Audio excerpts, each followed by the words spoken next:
There's one mistake that's keeping so many video editors stuck from being able to make a real income. In this video, I'm gonna show you what that mistake is and the simple switch I made that turned my editing into a real income. And you don't even need to be a better editor to start making more. And by the end of this video, you'll know how to position yourself so clients actually pay you what you're worth. So, let me show you.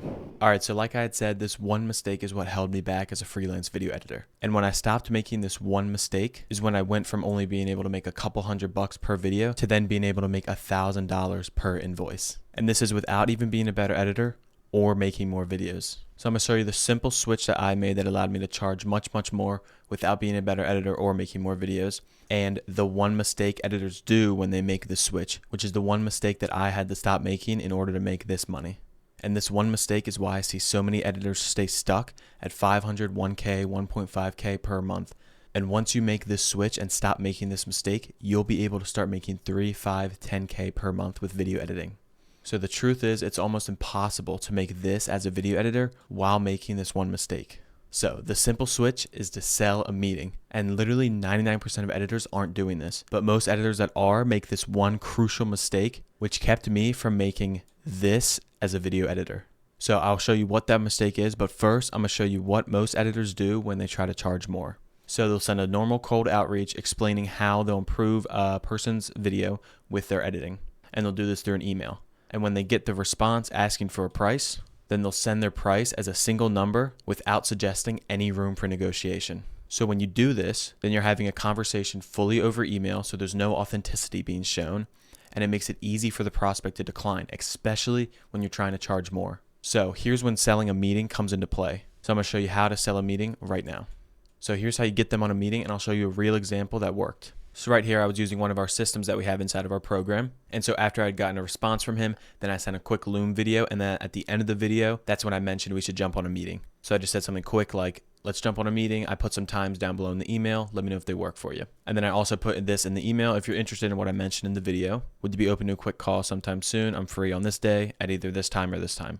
And a good touch to put is to make it in their time zone. So you can find what time zone they live in by looking them up on LinkedIn or Instagram and finding out what country they're in or city. This just shows that you're willing to take an extra minute to research them, which goes a long way. And then I said if those times don't work for you, feel free to suggest another one.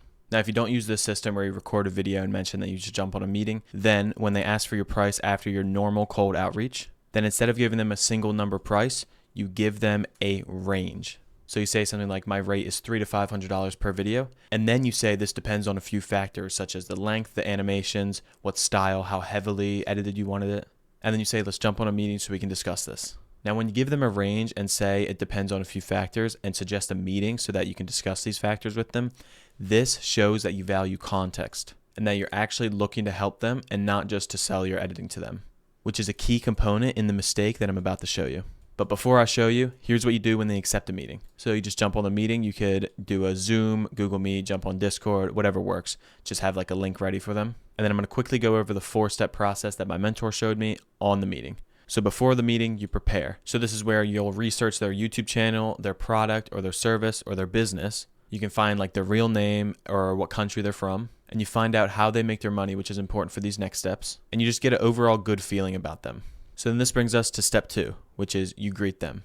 So you quickly greet them by their name and ask about something that you just researched that you made a connection on, like where they're from, or if you could find anything that they're interested in that you also are. And the whole point of this is to set the tone, because remember, this is not a test.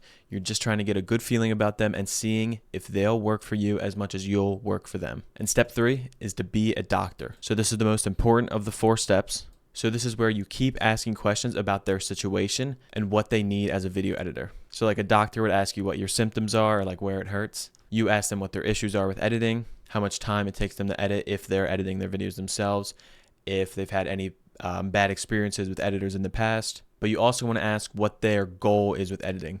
So if they run a business, then their goal with editing could be to sell more of their products. And then this is where you can come to a conclusion on what they really need from an editor so that you can best tailor your pitch to their needs. And when you're doing this, you want to emphasize their pain points as well, because this allows you to charge much more because it makes your services seem much more valuable. And you want to make sure that they're doing most of the talking. So keep asking questions, piggyback on the previous questions. But the most important thing that you need to remember throughout the whole meeting is to be friendly, be authentic, and be a human. Because at the end of the day, This is not a test. This is not a soulless sales call.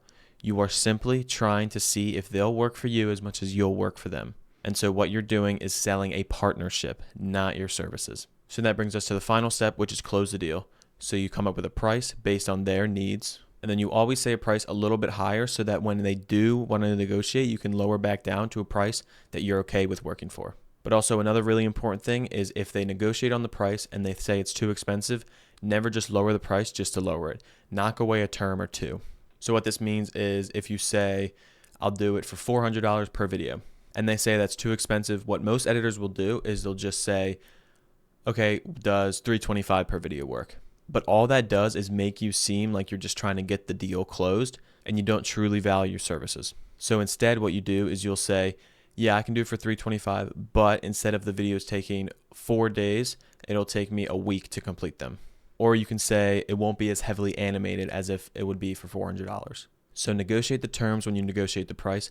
Don't just lower the price just to lower the price. So like I had said, you want them talking the most, ideally about their struggles and needs, and you want to emphasize their pain because this allows you to charge much more because then their perceived value of your services is much higher. So yeah, allows you to charge more because their pain is emphasized.